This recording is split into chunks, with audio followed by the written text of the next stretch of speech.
What was our mnemonic? What was our acronym? SPHARE. It just rolls off the tongue, right? SPHARE. Now, we did symmetry, we did the factorization, we worked out where the asymptotes were, we worked out where the intercepts were not, okay? And that was enough. That was enough, okay? We didn't need to do this regions business that I said right at the end, okay? But this is a really, really powerful tool. So to illustrate how powerful this is, right? And why you really need it for these other kinds of graphs, I want you to consider a bit of a thought experiment with me, okay? If I give you two numbers that are both positive, okay? If I give you two numbers that are both positive and I multiply them, even though you don't know what the sizes of the numbers are, you can tell me with absolute certainty, you can tell me the sign of the product, right? Like, will it be positive or negative? Answer, positive, because there's nowhere for a negative to creep in there, right? In exactly the same way, if I give you two positive numbers, and instead of asking you for the product, if I ask you for the quotient, you can tell me, again, even though you don't know the size, it will still be positive, right? Does that make sense?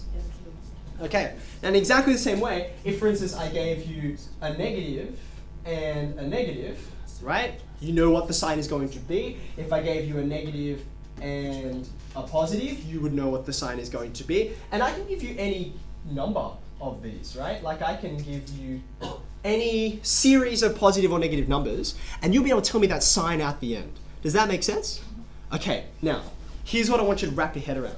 This trick here with knowing the sign of something and therefore knowing the sign of the product or the quotient, okay? It doesn't just work with numbers. It doesn't just work with numbers. It works with functions too, because functions are just going to produce numbers that are still going to be positive or negative, and therefore when you take their products or quotients, you'll still get positives or negatives. Does that make sense?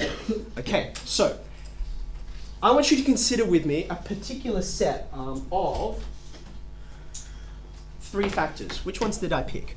I picked x, x minus 2, and x plus 1. Okay? Now draw for me just a small but wide set of axes, like this. Okay? In a light color.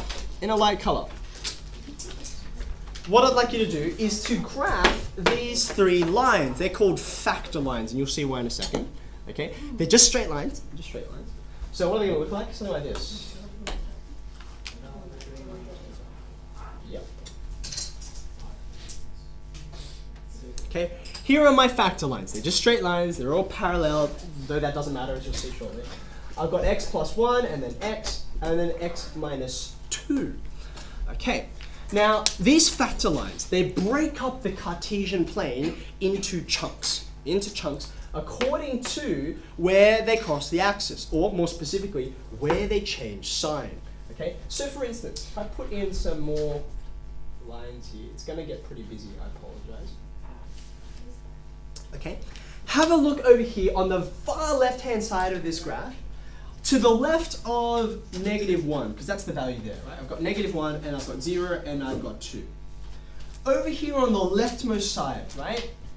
All three of my factors are, if I drew this sort of way, negative, negative, and negative, right? Do you see that? Okay. So when you take the product, or the quotient of three negative numbers, the sign will be negative, right? It will also be negative. I'm just going to have to use this.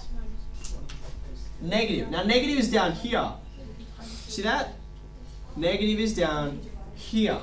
Okay? So no matter how I combine these three factors, because they're all negative, the result, whether I'm multiplying or dividing or multiplying and multiplying or whatever, will be negative. Make sense? Okay. Now, as I cross over this -1 line, I transition into this little zone here. Okay? Have a look carefully at this zone. I have two factors that are still negative, but one of them has become positive. See that? So the two negatives are going to cancel and give me a positive, and then the third one will also be positive. So a negative and a negative and a positive will give me a positive. So I'm going to be up here now in this little region. Okay, I'm shading regions, right? If you have a pencil rather than a pacer, you can actually shade, as you'll see in a second. Now you can kind of see, like, you don't need to think all that hard now for the rest of the diagram, really. Every time you cross one of these intercepts, you flip over, right? Because I had three negatives, negative, two negatives, positive, Here I have negative, positive, positive, which therefore means negative. It just flips around every time. Can you see that? And then lastly, of course, by the time I get to here, all three of my factors are positive, so I'm going to be up here. All right, now here's what I mean by saying this regions thing. Even though it can be confusing initially, it is super, super powerful, okay? No matter what way you combine these three factors, you can divide or multiply them in any combination, they will all pass through, like the combination of these, will all pass through these four regions. No choice.